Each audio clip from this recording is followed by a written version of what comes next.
저희 인간의 과학 문명이 발전하면서 우리는 시간을 압축하고 공간을 압축했습니다. 그래서 그 어느 때보다도 편리한 세상을 만들어 놓았습니다. 항공기 같은 운송수단의 발달로 세계 어느 곳이든지 하루 안에 가는 세상을 만들었고, 그리고 국경의 울타리를 벗어나서 세계 시민사회를 열었습니다. 인터넷과 또 전화기의 발달로 세계 곳곳에 있는 소식들을 실시간으로 접할 수가 있게 되었고, 멀리 있는 사람도 가까이 있는 사람처럼 얼굴을 보면서 대화하는 시대가 되었습니다. 하지만 물질 만능주의와 이기주의로 말미암아서 인간성 상실의 시대, 인간을 경시하는 그런 풍조가 만연해 있습니다. 여러분, 인간을 경시하는 그 원인이 무엇일까요?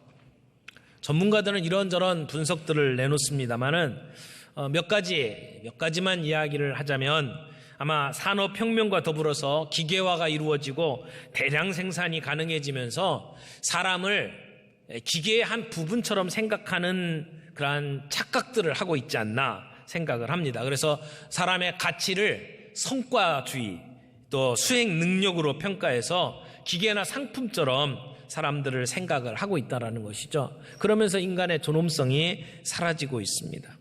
그런가 하면 모든 것들을 돈으로 해결할 수 있다라고 생각하는 물질 만능주의도 자리를 잡고 있습니다. 인신매매, 또 장기매매가 거리낌 없이 이루어지고 있고, 또 마음에 안 들면 사람을 죽도록 패놓고 맥값으로 해결하려고 하는 세대를 저희들이 봅니다. 요즘에는 대중매체가 끼치는 악영향도 상당히 크다고 생각을 합니다. 폭력적이고 자극적인 영화나 드라마의 장면들, 무엇보다도 인터넷상에서 즐기고 있는 온라인 게임, 이런 것들이 우리에게 끼치는 악영향들은 엄청납니다. 리니지, 또 디아블로, 서든어택, 이런 그 온라인 게임들을 아주 즐겁게 사용을 하지 않습니까? 그런데 그런 게임들을 하다 보면 나도 모르게 사람 죽이는 일이 너무 쉬워져요.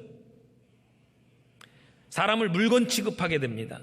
그래서 그런 게임에 빠진 아이들의 입에서 사람을 죽이는 게 그렇게 즐거울 수가 없다고 하는 이야기들을 하게 됩니다. 작년 4월 달에는 17살 난 소년이 한 3시간 동안 이 인터넷과 관련된 동영상을 이렇게 보고 있다가 갑자기 자고 있는 자기 친누나를 칼로 10군데나 찔렀어요. 그래서 살인미수로 소년부에 송치된 사건이 있었습니다. 그 소년이 뭐라고 얘기했냐면, 내가 찔른 건 분명히 맞는데 내가 왜 찔렀는지를 모르겠다고 이야기를 하더라고요.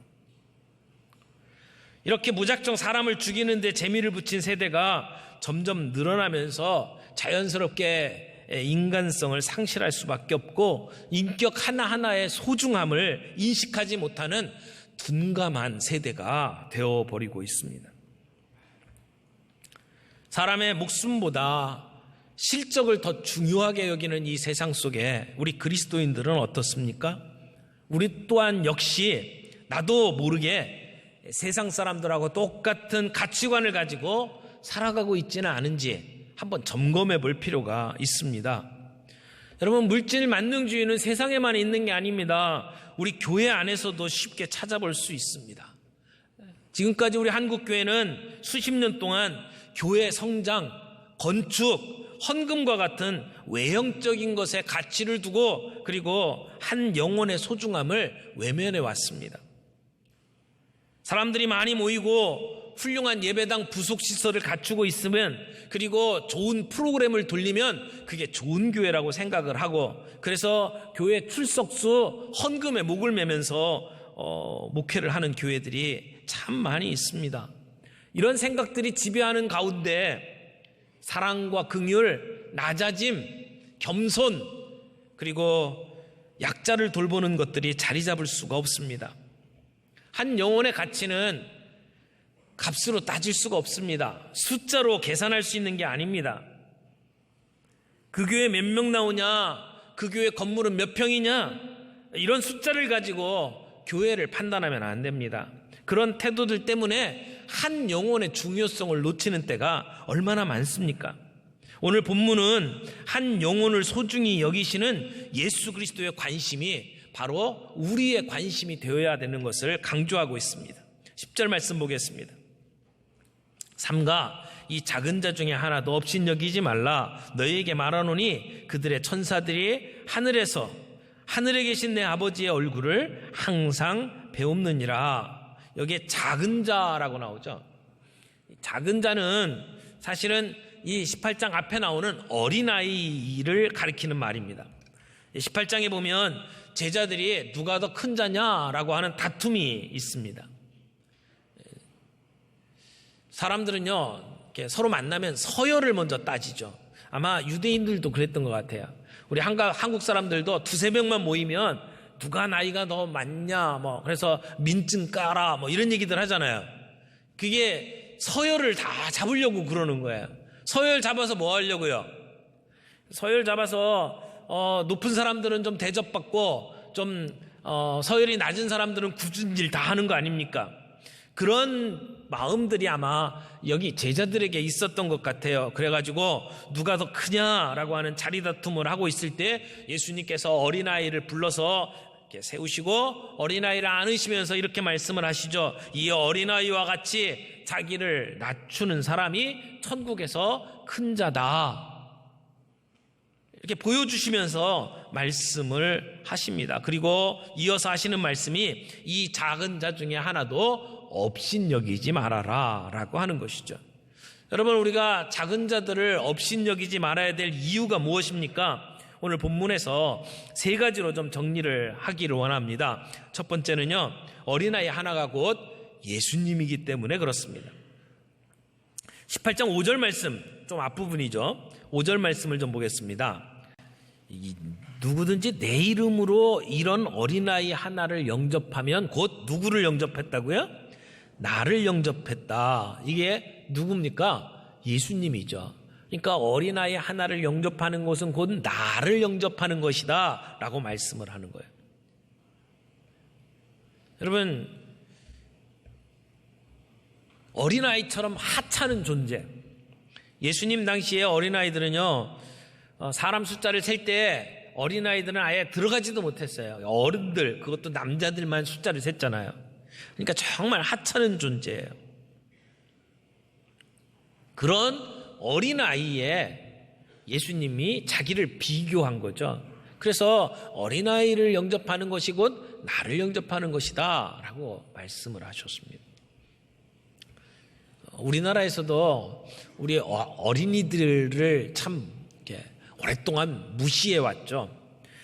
우리가 1920년대 일본의 식민지로 있을 때만 해도요, 어린이라고 하는 단어 자체가 없었습니다. 그저 이놈, 어린 것, 심지어는 애새끼 이런 말로 표현을 했었어요. 그래서 아이들이 많이 듣던 말 중에 하나가 애들은 가라 그런 거였잖아요. 근데 당시 일본 유학생이었던 소파 방정환 선생님이 이 모습을 안타깝게 여기고 민족의 미래는 다음 세대를 귀히 여기는 데 있다고 확신한 그분이 여름방학을 맞아서 귀국을 하게 되었을 때 존댓말 쓰기 운동을 벌였습니다. 그래서 이 어린이라고 하는 말이 처음에는 어리신이 이렇게 존대해서 사용한 말이었는데 그게 어린이가 되었습니다. 그러니까 어린이들도 존중받아야 될 하나의 인격체임을 선언한 것이죠. 그런데 예수님은 2000년 전에 이미 어린이들을 소중히 여기고 그리고 그들을 사랑하셨어요. 어린이를 불러 세우시고 예수님의 관심사가 어디에 있는지를 지금 보여주는 것입니다. 버림받고 천대받는 사람들을 위해서 오신 예수님은 당대에 권력을 누리고 있던 사람들 반열에 자기를 두지를 않으셨어요. 어린아이들과 같이 굶주리고 옥에 갇히고 헐벗은 자들이 곧 나와 같다라고 말씀을 하는 거죠. 그래서 마태복음 25장 31절 이후에도 보게 되면 옥에 갇힌 자, 굶주린 자, 헐벗은 자들에게 한 것이 곧 나에게 한 것이다 라고 예수님은 말씀을 하셔요. 내 형제 중에 지극히 작은 자 하나에게 한 것이 곧 내게 한 것이라고 주님은 말씀하셨어요. 오늘 본문에서는 이렇게 힘든 자, 병든 자, 갇힌 자, 이런 수많은 작은 자 중에 그 하나를 업신여기지 말라고 이야기를 하죠. 여러분, 우리가 본문 14절까지 읽었는데 15절에는 형제가 죄를 범하거든 가서 너와 그 사람과만 상대하여 권고하라. 만일 들으면 내가 그 형제를 얻은 것이요 라고 말을 하면서 작은 자 중에는 범죄한 자까지 포함되어 있는 것으로 이야기를 하십니다. 주님은 죄를 범한 죄인까지도 되찾기를 원하신다는 것이죠. 그 작은 자를 귀하게 여기시고 찾으시는 그 예수님의 사랑 때문에 오늘 우리가 이 자리에 있을 수가 있습니다. 그러므로 하나님의 관점에서 보게 되면 이 세상에는 하찮은 것이 없습니다. 작은 것이 없습니다.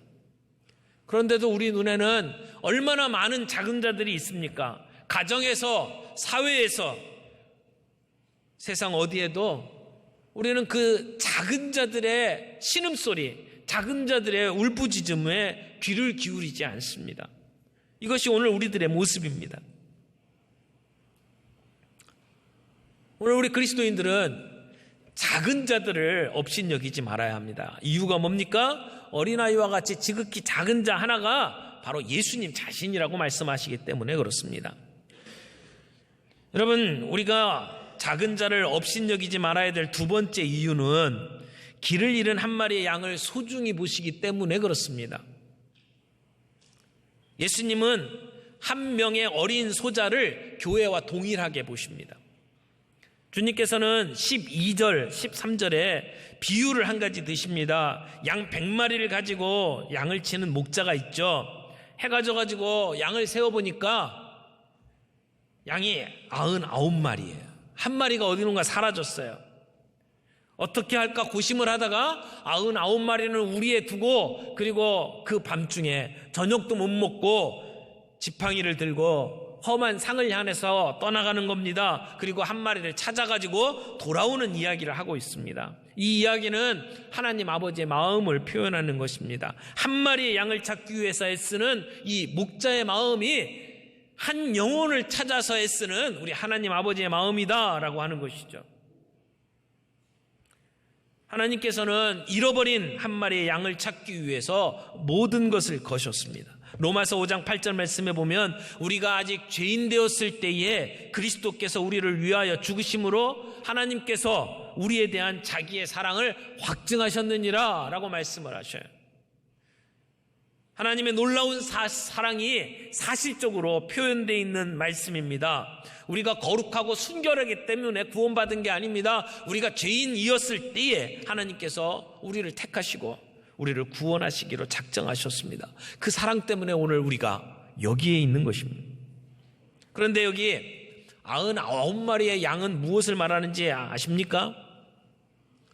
99마리는 교회를 말하는 겁니다. 예수 믿고 주님 존전에 나와 예배드리는 우리 하나님의 백성들을 가리키는 것이죠. 교회입니다. 그러면 한 마리 양은 뭘까요? 아직 교회 안에 들어오지 못하고 길을 잃고 방황하는 영혼을 가리키는 것입니다. 그 영혼을 하나님께서 찾고 계신다는 것입니다.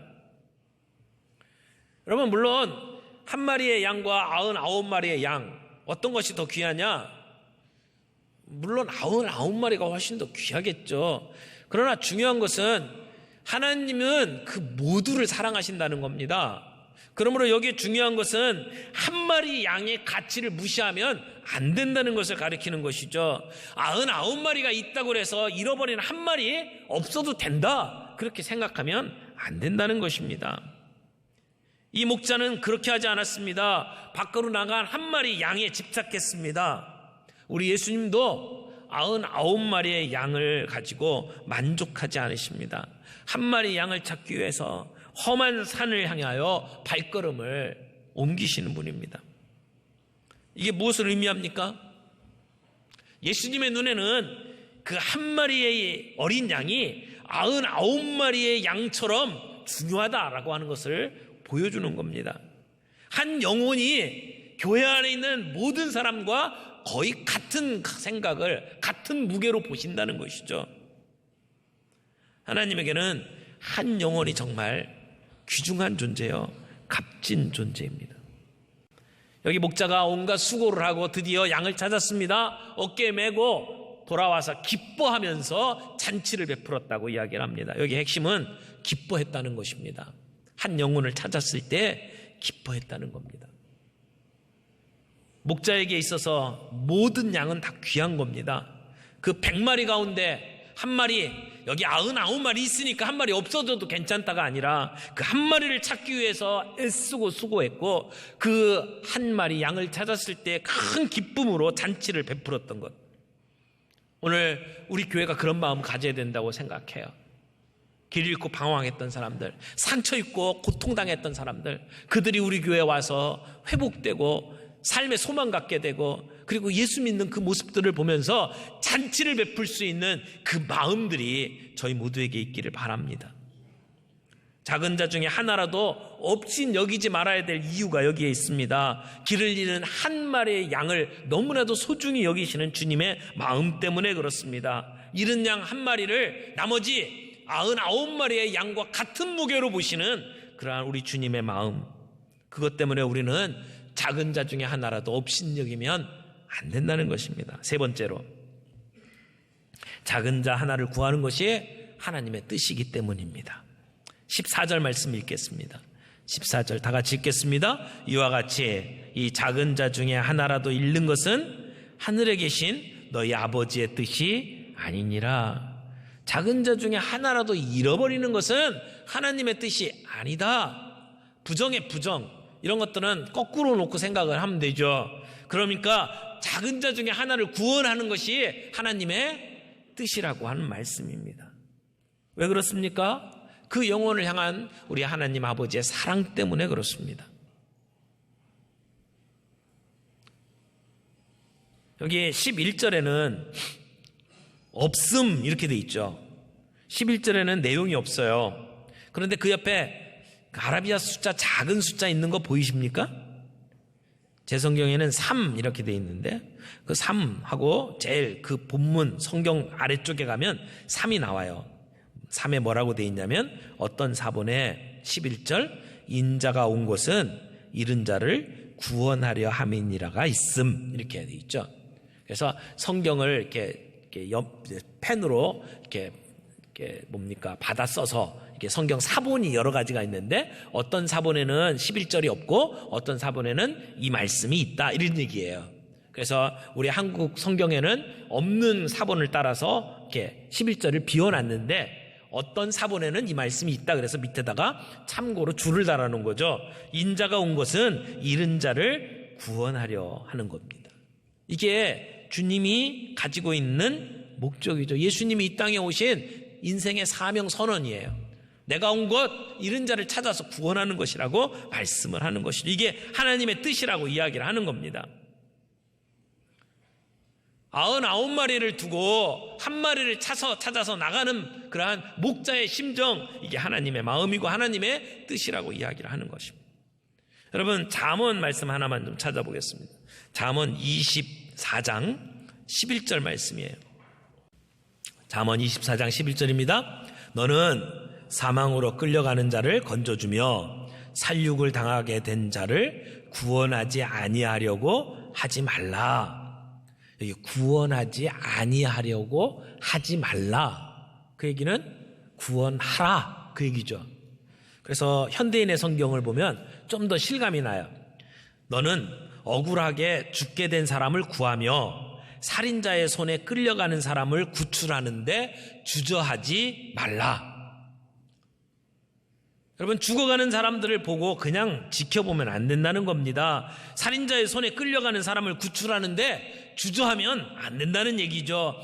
뻔히 믿지 못하고 그리고 죽어가는 영혼을 구경만 하고 있어서는 안 된다는 것입니다. 그것이 아버지의 뜻이 아니라는 겁니다.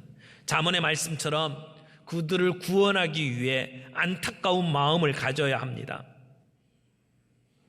그리고 온갖 수고를 하고 헌신을 해서 그 한 영혼을 구원하는데 헌신해야 합니다. 그 이유는 한 영혼이 천하보다 귀하기 때문입니다. 그 주님의 마음입니다. 작은 자를 업신여기지 말아야 될 이유, 작은 자를 구원하는 것이 우리 하나님 아버지의 뜻이기 때문에 그렇습니다. 여러분, 한 사람의 가치가 얼마나 귀합니까? 한 사람. 쉰들러스 리스트라는 영화가 있죠. 거기에 2차 세계대전에 한 독일인의 이야기를 담고 있습니다. 사업가였던 오스카 쉰들러는 전쟁을 이용해서 큰 돈을 벌고자 합니다. 그래서 많은 돈을 벌고자 하는 목적 때문에 유대인 포로들을 직원으로 고용을 하고, 그리고 독일군하고도 아주 친밀한 관계를 맺고, 그러는 과정 속에 나치들에 의해서 무참히 죽어가는 그 유대인을 보면서 양심의 가책을 느끼게 되고 한 생명의 소중함을 깨닫게 되면, 그래서 이제까지 자기 쾌락을 위해서 준비했던 돈들을 사람의 생명을 구하는 데 투자하기 시작을 하죠. 그래서 그 사람들을 빼가지고 직원으로 고용하는 거예요. 그 리스트를 만들어 갑니다. 400명을 빼오고 그 다음에 800명이 넘어서요. 그 사람들의 이름을 담은 이렇게 리스트를 이렇게 보잖아요. 그때 그 쉰들러를 돕던 그 유대인이 있었어요. 이슈자크 슈텐이라고 하는 그 유대인이 그 리스트를 보면서 이런 얘기를 합니다. 보십시오. 이렇게 아름다운 명단은 없을 겁니다. 이게 생명책 아닙니까? 죽음의 폭풍을 막아주는 방패입니다. 이렇게 이야기를. 쉰들러가 생명의 소중함을 진심으로 깨닫고 마지막까지도 한 생명 더 구하지 못한 것에 대해서 진심으로 후회하는 그러한 모습들을 우리는 봅니다. 여러분, 우리는 한 영혼, 한 생명을 구하지 못하는 것에 대해서 이런 긴박감이 있습니까? 이런 눈물이 있습니까? 사랑하는 형제 자매 여러분, 이제 이번 가을 우리가 새생명 축제를 합니다. 또 열린 순모임을 갖게 됩니다. 우리가 몇 명을 전도했느냐, 숫자를 가지고 이야기하는 것도 중요하겠지만 내가 누구에게 전도했느냐, 한 영혼의 마음을 두고 그들을 향해서 나아가느냐, 한 영혼을 구원하기 위해서 내가 썩는 미랄이 되느냐, 중요하다고 생각을 합니다. 한 영혼을 얻으면 우리가 예수님을 얻는 겁니다. 한 영혼을 구하면 교회를 구하는 겁니다. 왜냐하면 예수님은 그 작은 자 하나를 자기 자신과 동일시하셨고 하나의 영혼을 나머지 교회와 동일하게 보시는 분이기 때문에 그렇습니다. 이렇게 한 영혼 한 영혼에 대한 깊은 애정을 가지고 이번 열린 순모임에 임하고 새생명 축제에 임한다면 성령님께서 우리 가운데 임하셔서 놀라운 생명의 역사를 일으키실 거라고 믿습니다. 죽은 생명이 일어나는 이번 가을이 되기를 바랍니다.